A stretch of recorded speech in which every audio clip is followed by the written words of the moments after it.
Ahora, Gil. Hermanos, que el Señor les bendiga. Vamos a comenzar ya con nuestra clase de hoy. Agradecemos al Señor por este tiempo, agradecemos al Señor por los que nos van a ver a través de esta transmisión. Así que vamos a orar para comenzar con nuestro tiempo juntos. Hoy culminaremos el punto número 3 de nuestro bosquejo de la semana pasada. Así que voy a empezar con un repaso del bosquejo de la semana pasada y luego veremos nuestro punto número 3, que es acerca de la palabra de Dios y la oración. Cómo nosotros debemos orar acompañados de un estudio de la palabra de Dios, o al revés, o cómo el estudio de la palabra de Dios nos debe llevar a formular unas oraciones mientras nosotros estamos estudiando el texto.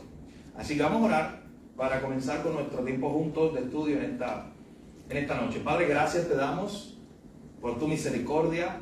Tú eres el Padre de toda consolación, el Padre de misericordia. Gracias te damos hoy por este día, por este grupo de hermanos que ha llegado hasta aquí, Señor. Te pedimos que nos ayudes a estudiar tu palabra. Te pedimos que nos ayudes a entender tu palabra, Señor, todo lo que estudiemos y a conocerte cada vez más. Gracias por cada hermano que ha llegado hasta aquí o de los que nos van a ver a través de esta transmisión también, Señor. Te presentamos desde ya nuestro tiempo, nuestras vidas, nuestras situaciones, nuestras cargas, sabiendo, Señor, que tú nos escuchas y que tú atiendes la necesidad del que está desvalido, del que está necesitado hoy. Gracias, Señor, te damos en esta noche, en tu nombre oramos. Amén. Bien, la pasada semana, mis hermanos, nosotros estuvimos viendo algunos puntos de repaso sobre el tema de la oración. Recuerden que son unas reflexiones sobre el tema de la disciplina de oración.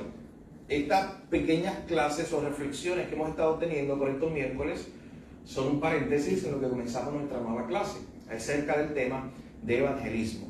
Así que queremos reflexionar sobre el tema de la oración, siempre seguir creciendo en esa área. Y habíamos estado viendo esos primeros dos puntos. Número 1, los elementos esenciales de toda oración. Y decíamos que hay un acrónimo, como usted quiera llamarlo, para que usted se lo pueda aprender más fácil, con la palabra casa.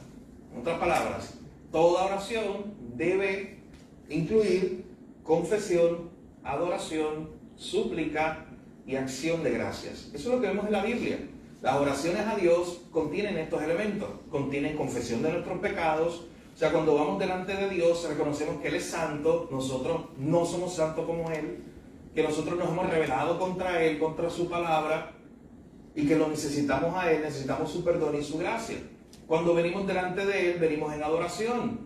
Recuerdan que veíamos esa idea de que venir delante de Dios es venir a reconocer quién es Él y venir en nombre de Cristo. La semana pasada repasamos esa idea de la importancia de venir en nombre de Cristo delante de Dios. ¿Cómo no podemos ir a nombre de nosotros mismos? Porque nosotros no tenemos los méritos para estar delante de un Dios tan santo. También decíamos que esa oración incluye súplica, incluye nuestro corazón desbordándose delante de Dios, incluye nuestro corazón derramándose delante de Dios. A mí me encanta la historia de Ana en la Escritura, cuando se dice que ella estaba siendo humillada porque ella no podía tener hijos, y dice que ella fue al templo, y el término que usa, eso se encuentra en los primeros capítulos 1 y 2 de Primera de Samuel, y el término que se utiliza es que Ana fue delante de Dios y derramó su corazón. Literalmente esa es la palabra que usa. Y el término hebreo es cuando tú tomas algo que está lleno y lo derramas en otro lugar. Así que esa es la idea. Ana fue cargada con su corazón lleno de carga, tribulación y sufrimiento, y lo derramó completo, lo expuso delante de Dios. Así que una oración de súplica es esa oración cuando usted abre su corazón delante de Dios. Así que tenemos confesión de nuestros pecados, tenemos adoración, reconocer siempre quién es Dios, tenemos súplica, y súplica en el contexto de humildad. ¿Recuerdan? Vimos algunos pasajes. ¿Recuerdan el Salmo 123? Que decía, así como los siervos van delante de su Señor, así nos acercamos nosotros a ti, Señor, esperando de ti misericordia. Si nos acercamos a Dios con la actitud correcta, nos acercamos a Dios sabiendo que Él está el Padre nuestro que estás en los cielos, decíamos también la semana pasada, que Él está encima y nosotros abajo. No nos acercamos a Dios como uno se acerca a alguien que está en la misma posición, que yo le puedo ordenar a Dios, que yo le puedo decir a Dios lo que tiene que hacer. No, yo siempre me acerco a Dios con súplica, y cuando usted suplica, es que usted necesita con urgencia algo, y usted está suplicando a alguien que está por encima de usted, en autoridad. Así que, en esta hora, podemos repasar de esa manera lo que hemos estado viendo la pasada clase. Confesión, adoración, súplica y por último, acción de gracias. Usted siempre comienza a orar en el presente, tal vez para algo del futuro, pero sustentado en algo del pasado. Noten la idea.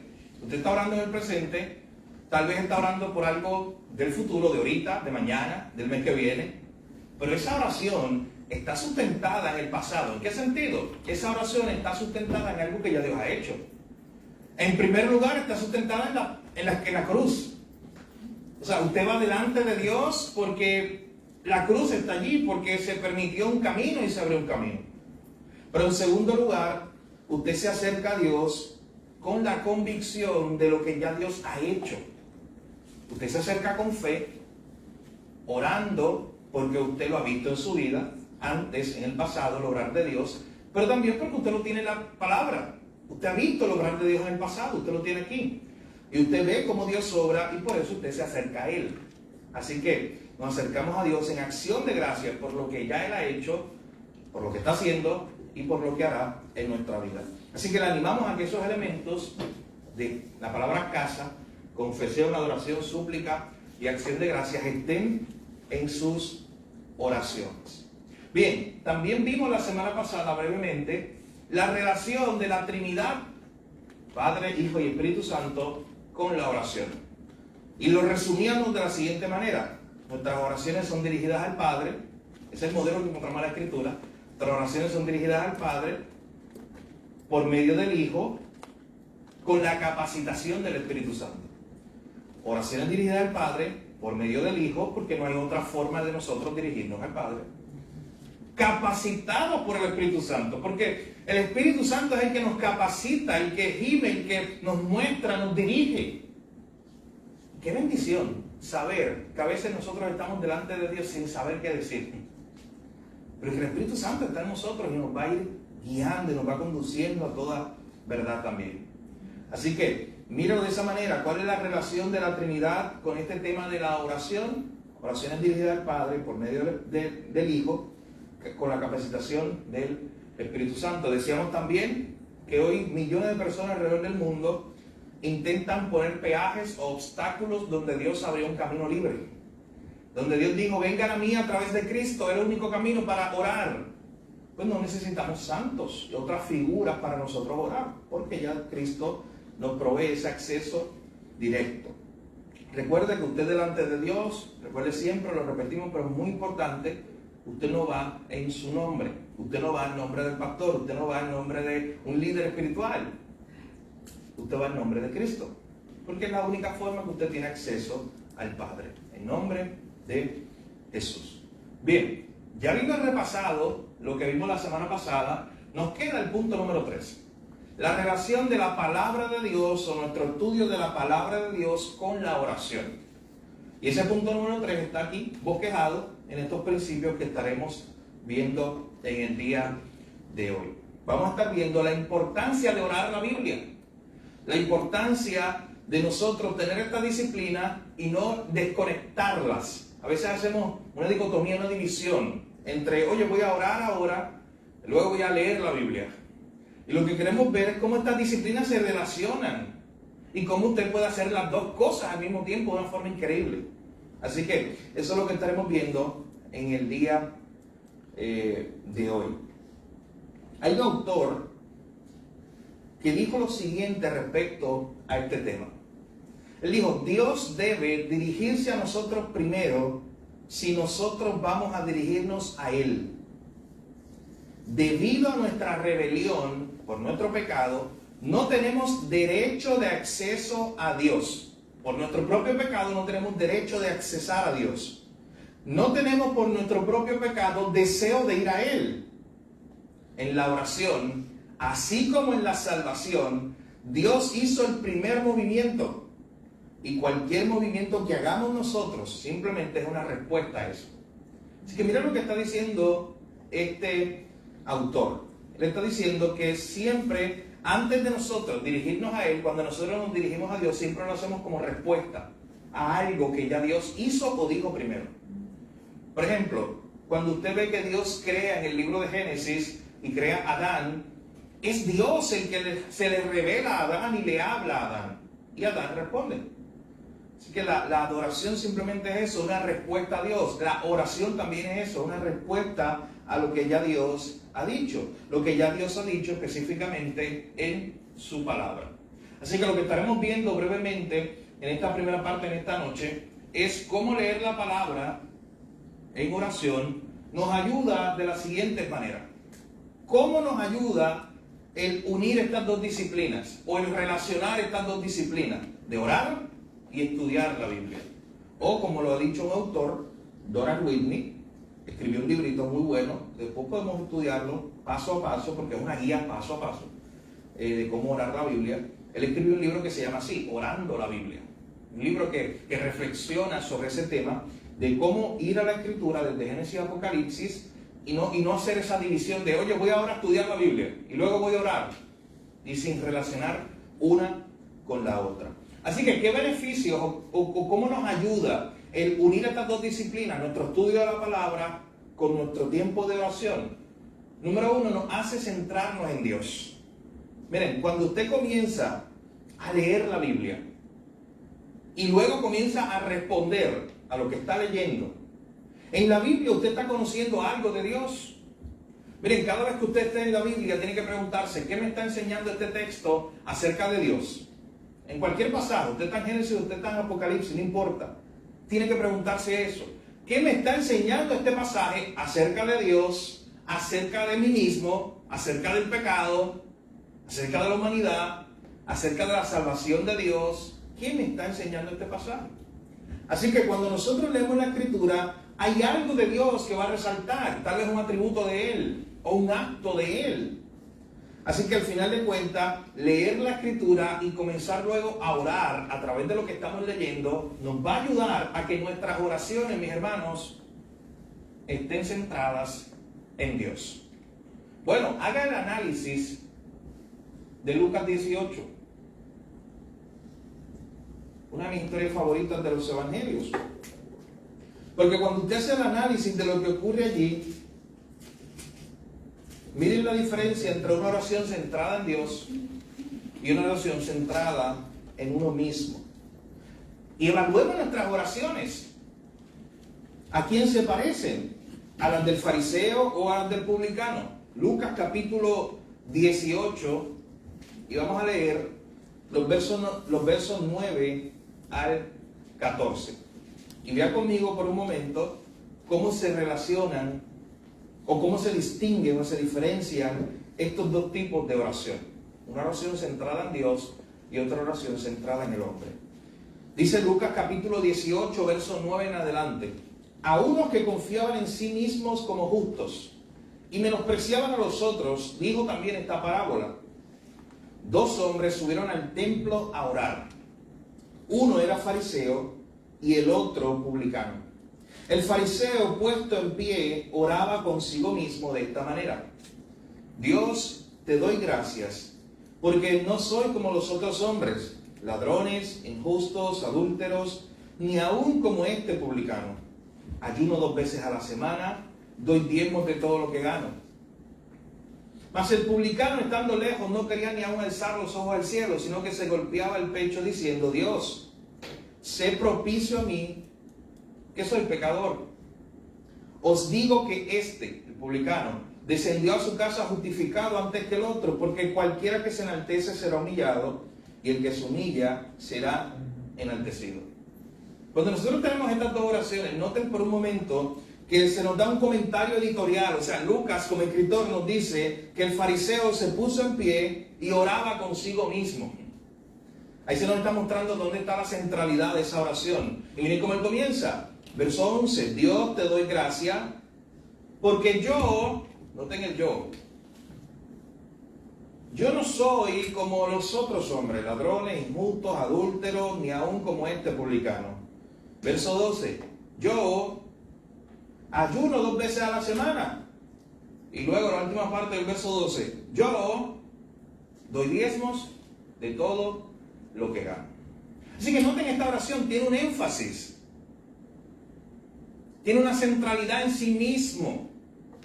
El fariseo, por eso Lucas dice que estaba orando consigo mismo. Sí, él estaba centrado en él y sobre todas las cosas. Y esta es una de las historias que más a mí me fascinan porque claramente presenta el Evangelio. Y miren por qué. Porque este hombre estaba concentrado en sus obras. Él estaba concentrado en lo que él hacía. Y su oración estaba centrado en sí mismo. Señor, yo que hago esto, yo que hago lo otro. Miren, yo escuché hace poco una persona en una conversación que me dijo que cuando llegara al cielo, Dios le iba a dar entrada o le debía dar entrada por las buenas obras que había hecho, particularmente una obra que estaba mencionando. Así, literalmente. Hace muy poco que pasó eso.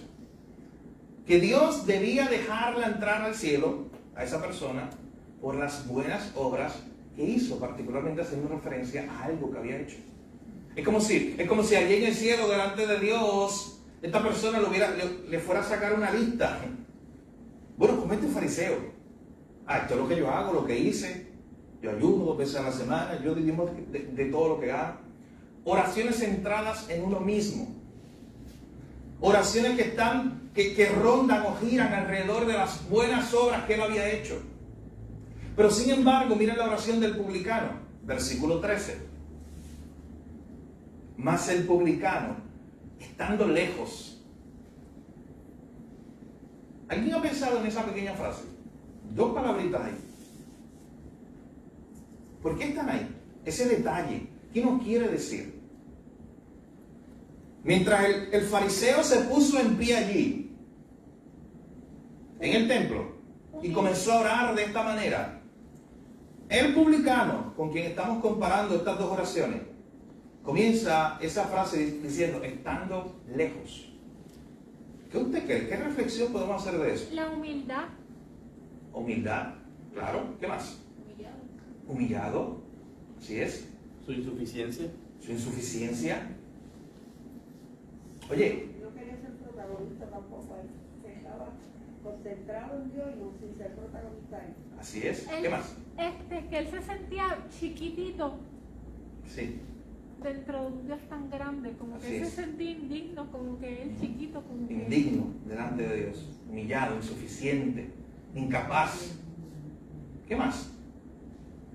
Una pequeña frase. El publicano estando lejos. Comparado con lo que hace el fariseo. De hecho, y mira lo que dice después.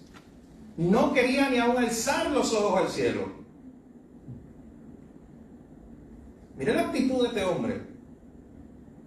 Estando lejos, se sentía insuficiente, no se sentía capaz por sus propios méritos de estar delante de Dios.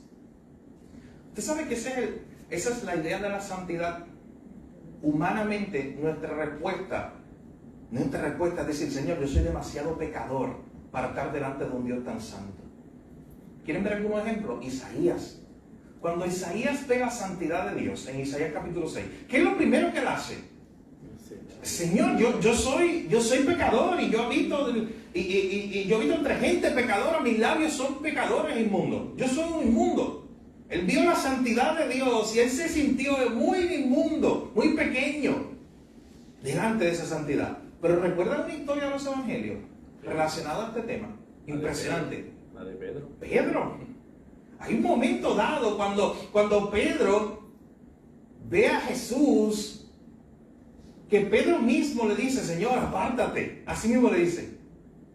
Porque Pedro se siente en ese momento muy indigno delante de la santidad de Dios. Así que esa es la respuesta natural que vemos en la Biblia. Cuando yo veo la santidad de Dios y yo me doy cuenta que yo no merezco estar al lado, cerca de un Dios tan santo. Y eso es lo que me lleva a este tipo de actitud en oración, estando lejos. Dice, yo por mí mismo no tengo méritos para estar cerca de un Dios tan santo. Él dice, él no quería ni alzar sus ojos al cielo. Se sentía incapaz, él mismo.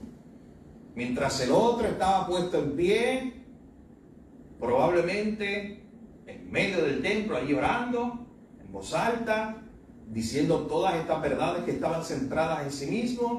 El publicano, estando lejos, no quería ni aún alzar los ojos al cielo, se golpeaba el pecho en señal de humillación, diciendo, Dios, sé propicio a mí, pecador. Qué impresionante. Uno se veía él mismo como santo y estaba muy lejos de Dios.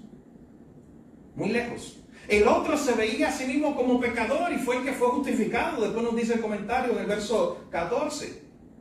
Él dice, Dios, sé propicio a mí, ayúdame a mí. En otras palabras, ¿tú sabes qué le está diciendo este publicano? Señor, sé propicio a mí, yo no tengo mérito para estar aquí. Yo soy un pecador. Señor, yo no tengo forma de estar delante de ti si tú no me ayudas, sino por ti. Vuelve a la historia de Isaías. Isaías vio un Dios santo, él se sintió pecador e inmundo, y la única forma que él podía estar delante de un Dios santo es si ese Dios santo se lo permitía. Y eso fue lo que pasó. Ese Dios santo se lo permitió, lo purificó. Usted recuerda un ser, uno de los seres angelicales, toma un carbón encendido, lo pone sobre los labios de Isaías y le permite entonces, en ese momento, estar delante de un Dios santo. No por lo que había hecho Isaías ni quién era Isaías, sino por un acto de Dios. Ese es el Evangelio. Así que por eso aquí se presentan estas dos escenas, estos dos contrastes. Dios, sé propicio a mí que soy un pecador. Este hombre no tenía obras para reclamar delante de Dios. Este no tiene una lista de las buenas obras que había hecho. Este solamente estaba dependiendo de la buena obra de Dios. De hecho, nota lo que está pasando aquí. Mientras aquel decía sus buenas obras, este dependía de una obra de Dios. De que Dios obrara, sé propicio a mí, perdóname, justifícame. Yo no puedo hacerlo. Uno dependía de sus obras, otro dependía de la obra de Dios. Por eso le decía que esto refleja la historia del Evangelio de una forma hermosa. Pero no tengan algo que también me interesa relacionado a nuestro tema de la oración en esta noche. La extensión de las oraciones. Esto es un modelo, un ejemplo. Pero mientras usted ve una oración un poco más extensa del fariseo con tal y cual elemento, usted ve una oración corta del publicano. Usted sabe que hubo un momento donde Jesús, cuando está enseñándole a los discípulos a orar el Padre Nuestro, Él también le dice, oye, tengan cuidado de no orar como los gentiles, pero también que tuvieran cuidado de no orar como esta gente, que hacían largas oraciones para ser escuchados. Porque pensaban que mientras más larga era su oración, pues más Dios lo iba a escuchar. Miren el ejemplo aquí. El publicano no necesitó muchas palabras, necesitó las palabras correctas. En una ocasión, un autor del siglo XVII dijo que es mejor estar delante de Dios con un corazón vacío, no muy lleno de palabras, que simplemente con una boca que esté llena de palabras, pero con un corazón vacío. ¿Notan la diferencia? Es la idea de, es mejor estar delante de Dios, aunque yo no tenga muchas palabras que dar, aunque yo no tenga muchas cosas que decir, no importa. Lo importante es que las palabras sean las palabras correctas y que esté mi oración centrada en Dios y no en mí, en la obra de Él. Mi hermano, hay una alerta, hay una bandera roja que se debe levantar cuando tú ves mi oración o tu oración y tú te das cuenta que tu propia oración un día ronda demasiado alrededor de ti. Solo se trata de tus obras, de lo que tú has hecho, y se lo estás poniendo delante de Dios, y solo son peticiones que le presentaste a Él relacionadas contigo. Y solo son peticiones para, Señor, bendíceme de esta forma, ayúdame en esto, ayúdame en lo otro. Y cuando tú exprimes tu oración, no hay otro elemento. ten cuidado porque es una oración que se parece mucho a la del fariseo, muy centrada en ti mismo. Mi hermano, que nuestra oración, aunque sea poca, cortita, lo único que dijo este publicano fue: Dios se propicia a mí que soy pecador. Pero eran las palabras correctas, era la actitud correcta, era el corazón correcto delante de Dios. Así que cuando usted comienza a leer la Biblia en su estudio personal, y usted comienza a unir la disciplina de la oración, usted dice: yo voy a unir esta disciplina, yo voy a orar según voy leyendo la Biblia. Esa disciplina, esa acción, le va a ayudar a usted a no estar centrado en sí mismo, sino a centrarse en Dios. Porque cuando usted no ora según la Biblia, según el texto que está estudiando, su mente puede divagar. Y usted sabe qué fácil es eso.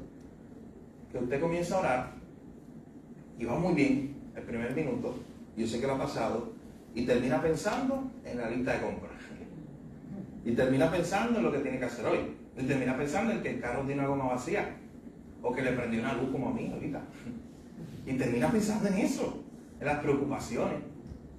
Pero cuando tú estás inmerso en el texto y tú estás leyendo esta historia del fariseo y el publicano, la estás leyendo, y ahí mismo tú dices: Señor, perdóname, en medio de tu estudio, lo que estoy diciendo, cuando la estás leyendo, porque yo he sido como el fariseo, Señor, porque muchas veces yo he dependido de mis obras, porque yo he ido delante de ti como si te pudiera reclamar por las cosas buenas que he hecho, porque yo he ido delante de ti como pidiéndote cosas como si yo las mereciera o me las hubiera ganado. Señor, perdóname, lo primero que quiero hacer delante de ti.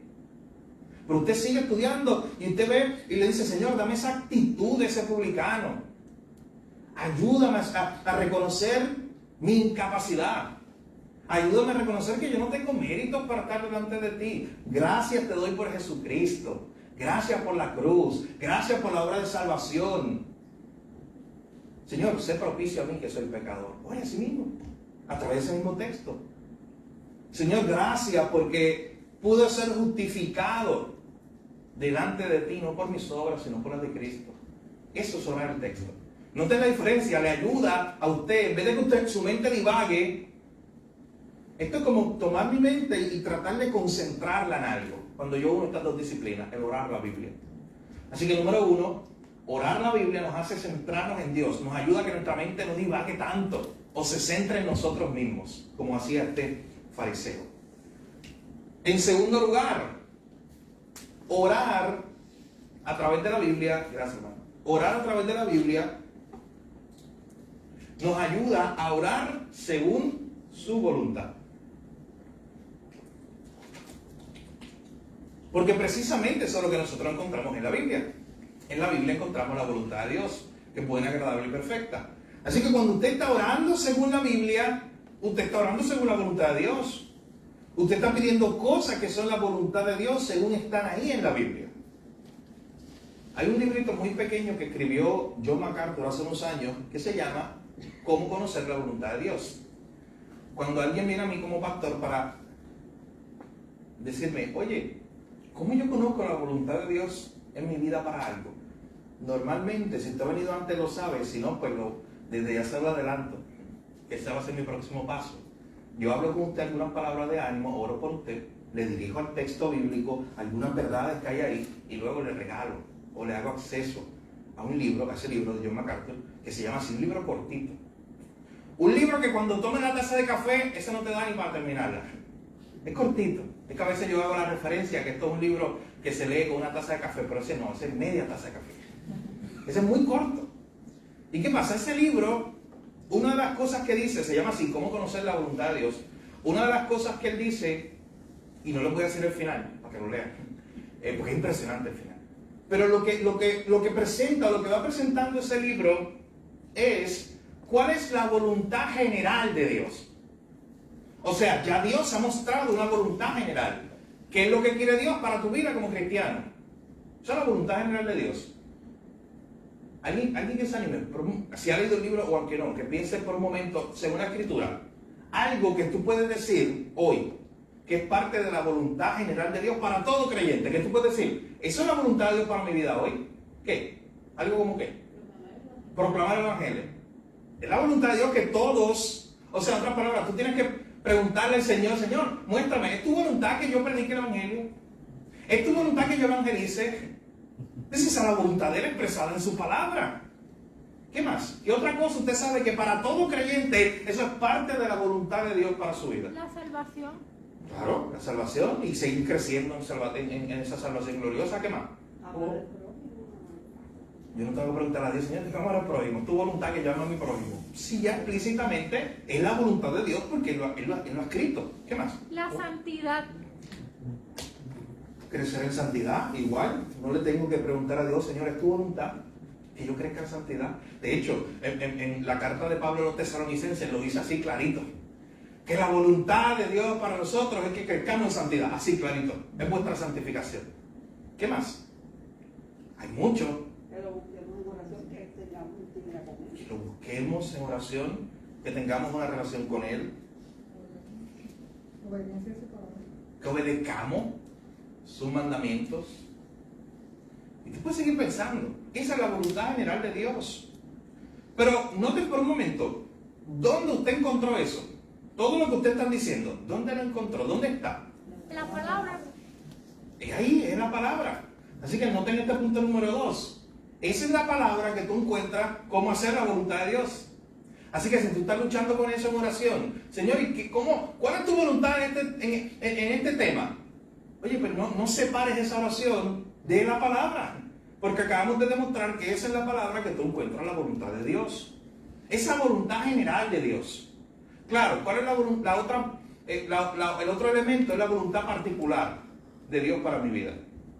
¿Cuál es la voluntad de Dios particular para mi vida? Puede ser mi profesión, lo que ejerzo. Puede ser con quién me caso. Una decisión que yo tenga que tomar. Que no esté claro en la Biblia, por ejemplo, no me diga el nombre específico. Sí, tú te vas a casar con tal persona. Nombre y apellido ahí, están en primera de Juan tal. Eso no está ahí. La voluntad de Dios particular, pero sí la voluntad general de Dios te da los parámetros y te guía tu vida. Entonces John MacArthur, en ese pequeño libro, y John Stott, otro autor que también trabaja este tema, dicen que muchas veces nosotros perdemos casi toda nuestra vida tratando de encontrar siempre sumergidos ahí. No, ¿cuál es la voluntad particular de Dios para mi vida en esta área? ¿Cuál es la voluntad de Dios particular en mi vida en esta área? Y perdemos de perspectiva la voluntad de Dios que Él ya reveló.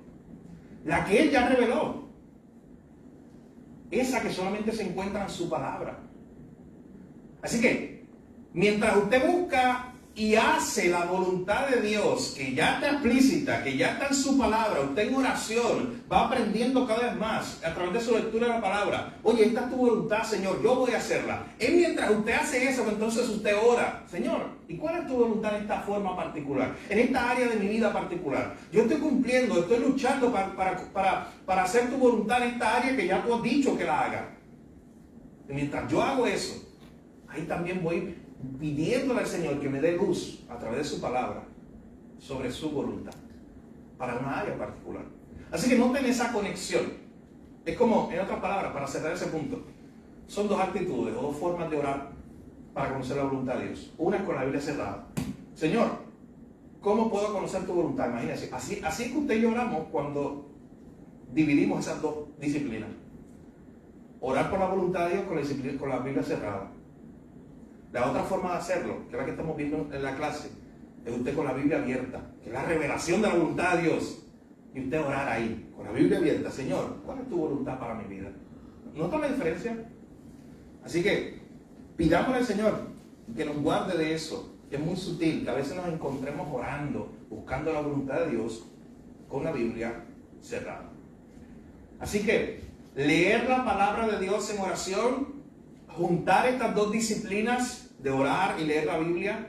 Número uno, nos hace centrarnos en Dios y no en nosotros mismos, nos ayuda a que nuestra mente no divague tanto. Número dos, nos ayuda a orar según su voluntad. Y número tres, nos provee ejemplos. Mientras usted está orando, está leyendo la Biblia, está estudiando la Biblia, usted encuentra una y otra vez ejemplos de otros que también oraron y que usted puede hoy aprender de ellos. Un ejemplo, piense por un momento, puede ser entre Génesis y Apocalipsis, no salga de ahí. Que esté dentro de Génesis y Apocalipsis, un ejemplo de la escritura que usted dice, wow, eso es un modelo de oración para mí. Y yo siempre lo tengo como modelo de oración, como oraba tal personaje. Yo le mencioné uno ahorita, el de Ana. Es un modelo de oración. Ella fue delante de Dios y derramó su corazón. Ahí usted mientras está leyendo la palabra encuentra un modelo, encuentra un ejemplo de cómo orar. ¿Quién más? ¿Cuál es para usted? Jesús en el Getsemaní. En Lucas 22. Jesús en Getsemaní. ¿Quiere hacerle un bien a su alma en los próximos días? Vaya a YouTube si usted tiene acceso y escuche, cuando usted tenga tiempo, deténgase 50 minutos más o menos para escuchar una serie de predicaciones del pastor Miguel Núñez de unas semanas atrás sobre las oraciones de Jesús. Impresionante. Están recién sacadas del horno. Las predicó hace apenas unas semanas atrás. El pasado domingo él no predicó, pero hace apenas unas semanas atrás él estuvo predicando en su iglesia local una serie de predicaciones sobre las oraciones de Jesús, incluyendo el Getsemaní y otras oraciones de Jesús. Impresionante, le va a hacer muy bien a su alma. Escúchela, esas predicaciones. Él utiliza el modelo de Jesús que está aquí, que nos provee ejemplos para orar. Así que la misma Biblia nos provee ejemplos. ¿Qué más?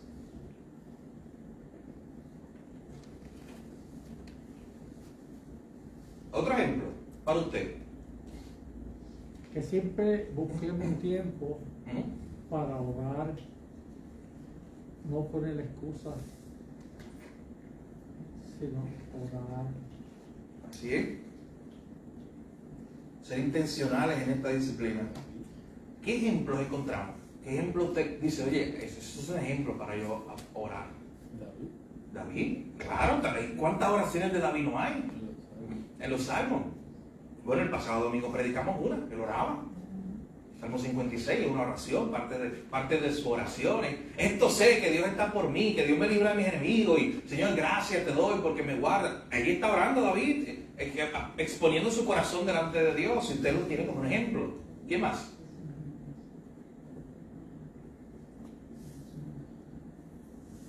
¿Quién más oró en la Biblia? Bueno, son tantos, pero muchos. Nehemías, claro. ¿Usted recuerda cuando venían los problemas? Gracias, claro. Estuvimos como 4 meses predicando Nehemías. Y muchas veces fue de eso. ¿Cuántas veces venían los problemas? Sanballat, Tobías, los enemigos. Y dice muchas veces el texto, Nehemías fue a orar delante de Dios. Y Nehemías fue a buscar la voluntad de Dios. Bueno, cuando se enteró, en inicio, capítulo 1, se enteró de cómo está Jerusalén, ¿qué hace? A orar delante de Dios. Pedirle a Dios. Un ejemplo de oración. Moisés, claro que sí. Daniel, allá en esas oraciones hermosas que él hacía. A mí me encanta. Hace poco yo estaba dando una clase. De hecho, era una clase de historia el sábado pasado. Y yo terminé mi clase con ese texto. Fue el devocional de ese día de clase. De la clase última. Hablando de Daniel, creo capítulo 2. No recuerdo ahora. Es este momento cuando Daniel está busca a sus amigos, a Shadrach, Mesach y Abednego, y hay un momento dado donde este rey Nabucodonosor, recuerden que había tenido un sueño y estaba buscando un intérprete, alguien que le interpretara el sueño. Y de momento es interesante porque se alude a Daniel, a que Daniel puede interpretar el sueño. Daniel claramente le deja claro, no es Dios. Se me parece mucho a José. Compare esa historia. Después que cuando usted haga ese estudio, compare las dos historias, porque es lo mismo. Se enteran que José puede revelar sueños y José también dice, no soy yo. Wow, como en muchas ocasiones nosotros queremos utilizar lo que el mismo Dios nos dio. Hace poco hablamos de la clase de los dones, para nuestro propio beneficio de deleite, o para adelantar nuestras causas. Tanto José como Daniel podían adelantar sus causas, diciendo, no, yo soy el que te puede revelar todos los sueños. No, ambos dijeron, no, es Dios, no también poder. Pero lo que me interesa de Daniel, para irme del tema, lo que me interesa de Daniel es cuando él regresa, él le dice a Rey, yo voy a interpretar tu sueño, pero tengo que ir delante de Dios. Y él regresa a donde están sus amigos, Shadrach, Mesach y Abednego, y les dice, oye, ayúdenme a orar. Así mismo le dice, vamos a ayunar y orar para que Dios, de quien vienen las revelaciones, me revele. Y él hace una oración. Así que se muestra ahí ese modelo de oración, de depender totalmente de Dios, buscando la sabiduría de Dios, pero también de orar, de pedir oración. Esa parte de que Daniel necesitó la oración de sus amigos. para revelar el sueño del rey. Y pocas veces hacemos énfasis en eso, en que Daniel necesitó esa oración y la pidió a sus amigos. Así que es un modelo para nosotros. ¿Qué más? Salomón. Pidió sabiduría. Claro. Pidió sabiduría en un momento dado delante de Dios. El pueblo de Nínive, Ajá.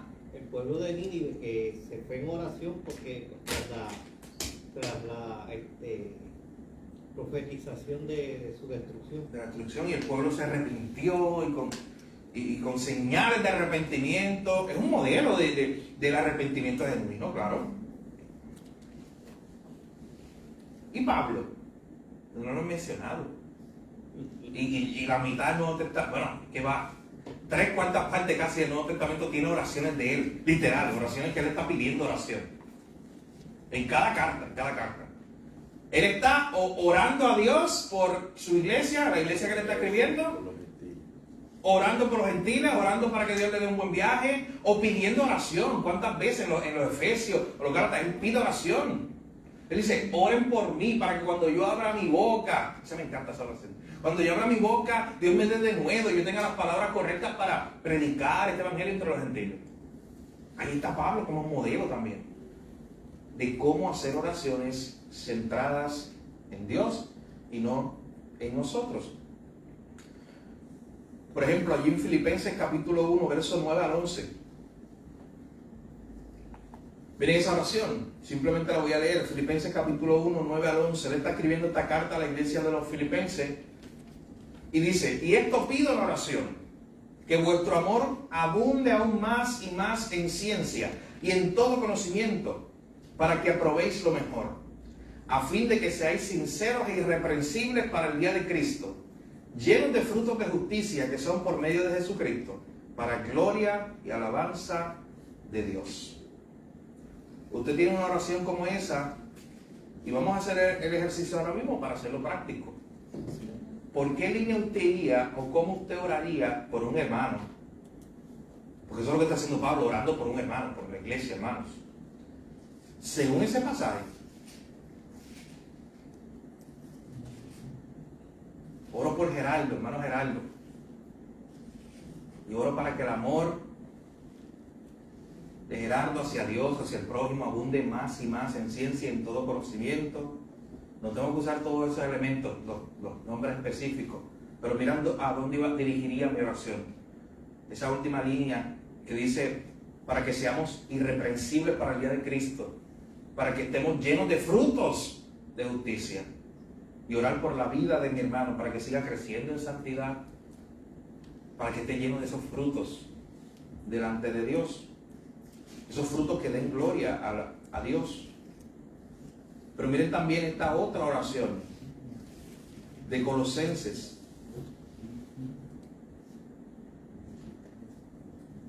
Colosenses capítulo 1, versículo 9 en adelante. El de Filipenses lo hice yo. Ahora esto lo hacen ustedes, algunos de ustedes. ¿Cómo usted oraría? Un ejemplo, ¿cómo usted oraría por un hermano? Según el modelo que Pablo nos está presentando de él orar por la iglesia.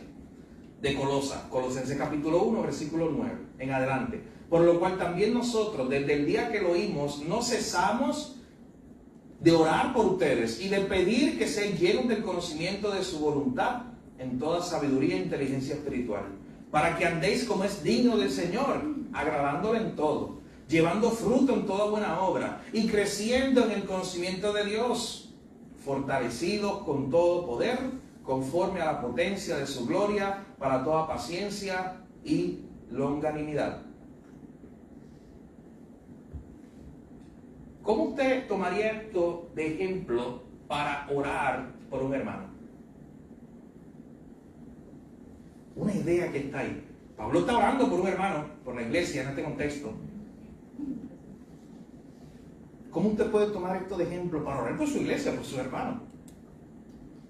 Usted dice, oye, pues yo tomo este modelo y yo oraría por esto y por esto, por mis hermanos, por mis hermanos.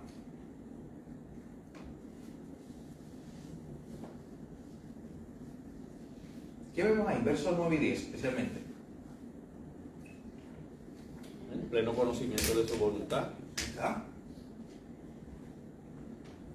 Señor, que mi hermano Papo sea lleno del conocimiento de tu voluntad. ¿Qué más? Dale sabiduría, Señor, inteligencia espiritual. Dale discernimiento. Claro que sí. ¿Qué más? Verso 10. Ahí está clarito en el verso 10. Yo oro por mi hermano, ¿para qué? Para que ande como es digno del Señor. Para que te agrade, Señor, en todo.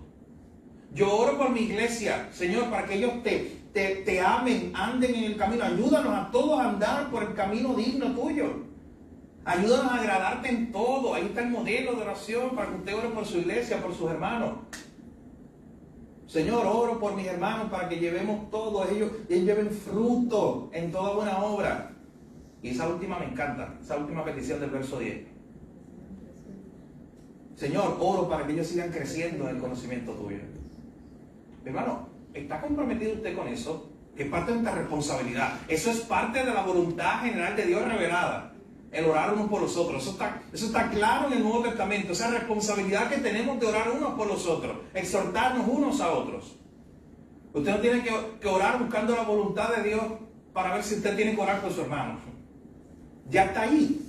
Así que si ya está ahí, es parte de la voluntad de Dios, usted y yo en obediencia, debemos comprometernos a orarnos unos por los otros en el contexto de nuestra propia iglesia local. Y orar de esa manera, Señor, ayúdanos como iglesia, ayuda a mi hermano a que siga creciendo en el conocimiento de Dios. Es mi oración genuina, mi hermano, hacia nuestra iglesia local, hacia todos nosotros, constantemente. Señor, ayúdanos a seguir creciendo en el conocimiento de Dios. Usted sabe que una de mis oraciones del domingo y del miércoles, un momento de confesión, una de las oraciones de los domingos y miércoles para la iglesia en términos generales es: Señor, trae a tu iglesia, reúna a tu iglesia, primero porque la reúnes tú, recordando que se puede hacer 1000 convocatorias, pero ¿quién reúne a los santos a la iglesia de Dios un domingo? Es Dios. Así que la primera es esa: Señor, reúna a tu iglesia, convoca a los santos, anímalos, ponte el deseo de ellos constantemente. Todos los miércoles y todos los domingos, esa oración yo la repito, especialmente esa línea: Señor, da un deseo genuino para que crezcamos en tus caminos. Da un deseo genuino para que el hermano crezca en tu conocimiento, tenga un deseo de buscarte más. Mi ánimo es que me acompañen en esa oración constantemente. Utilizar estos ejemplos que nos provee la misma Escritura. Miren por qué necesitamos la Escritura para aprender a orar. Es que ella nos provee todos estos ejemplos. ¿Cómo usted orar por su hermano? La Biblia le dice: ora por su hermano. ¿Cómo orar por su hermano?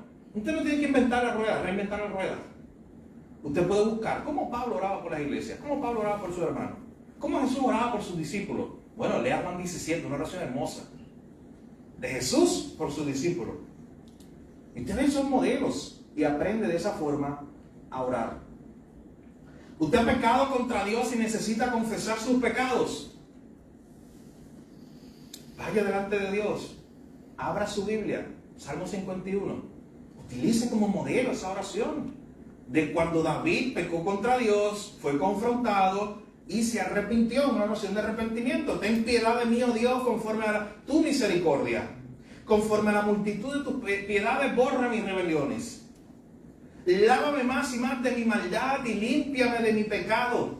Use esos mismos elementos cuando usted vaya a Dios a pedir perdón por sus pecados y arrepentirse. Yo reconozco mis rebeliones, mi pecado está delante de mí. Yo he pecado contra ti, Señor. Yo he hecho lo malo delante de tus ojos. Use esa oración como un modelo también.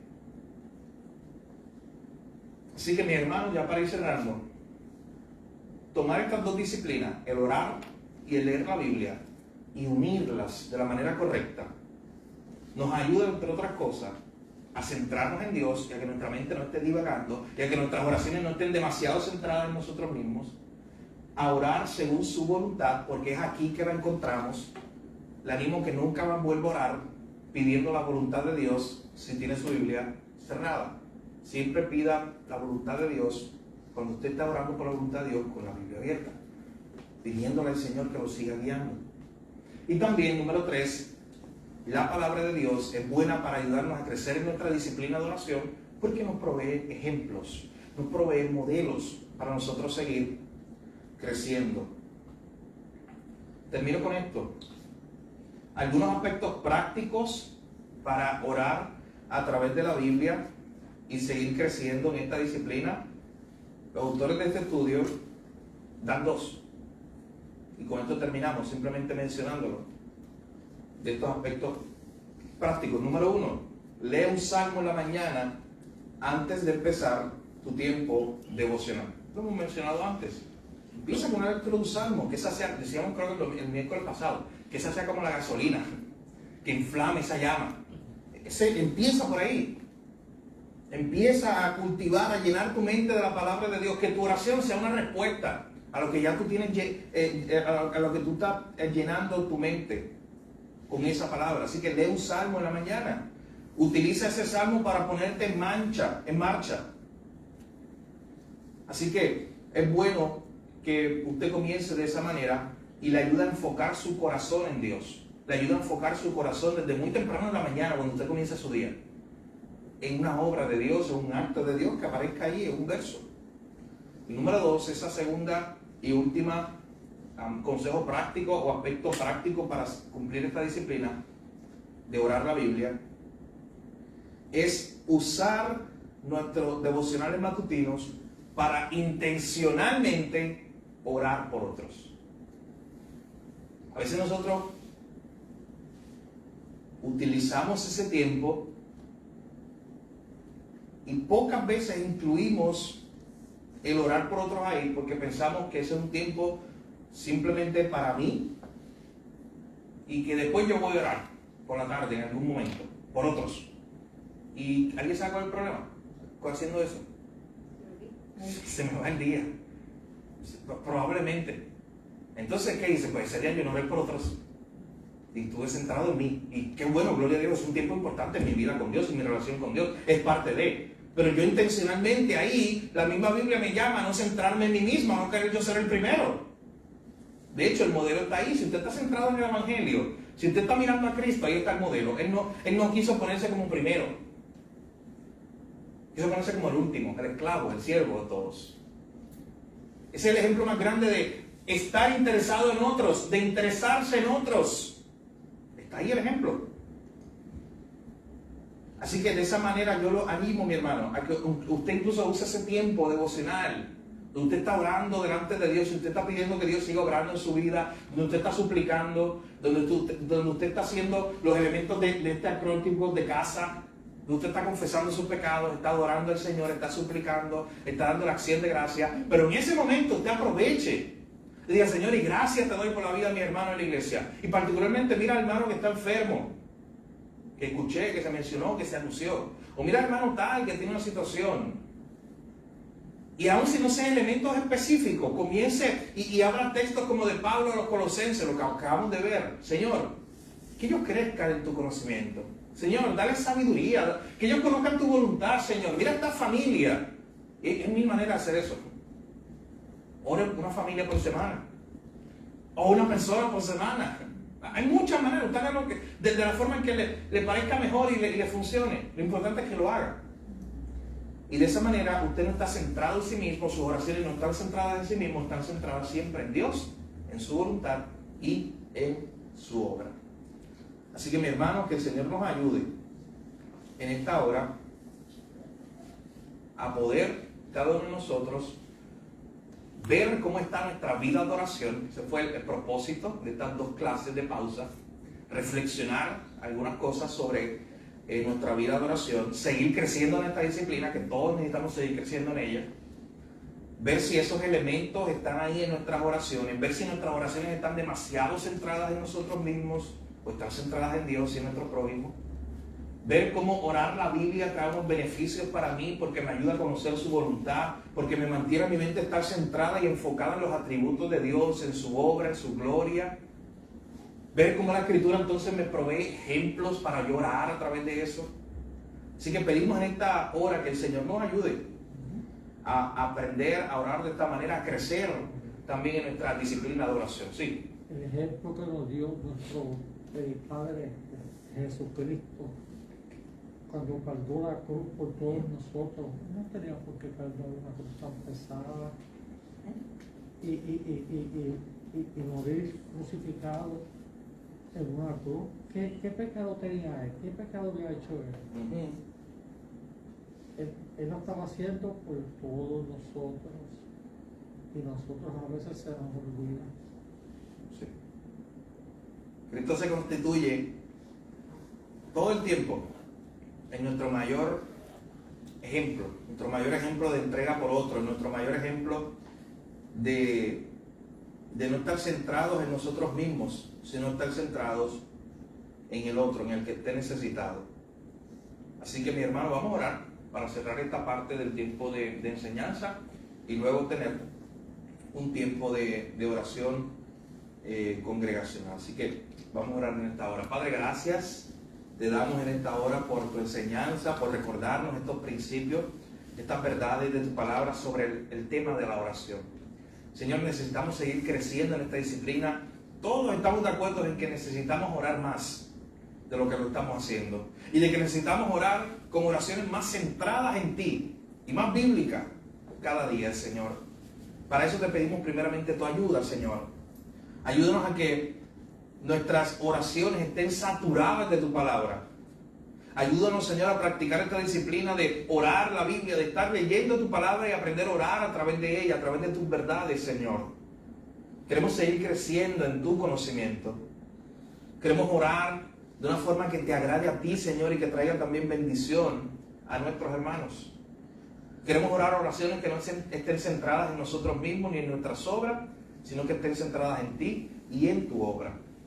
Gracias por cada uno de los hermanos que ha llegado hasta aquí, los que van a ver esta clase a través de la transmisión, Señor.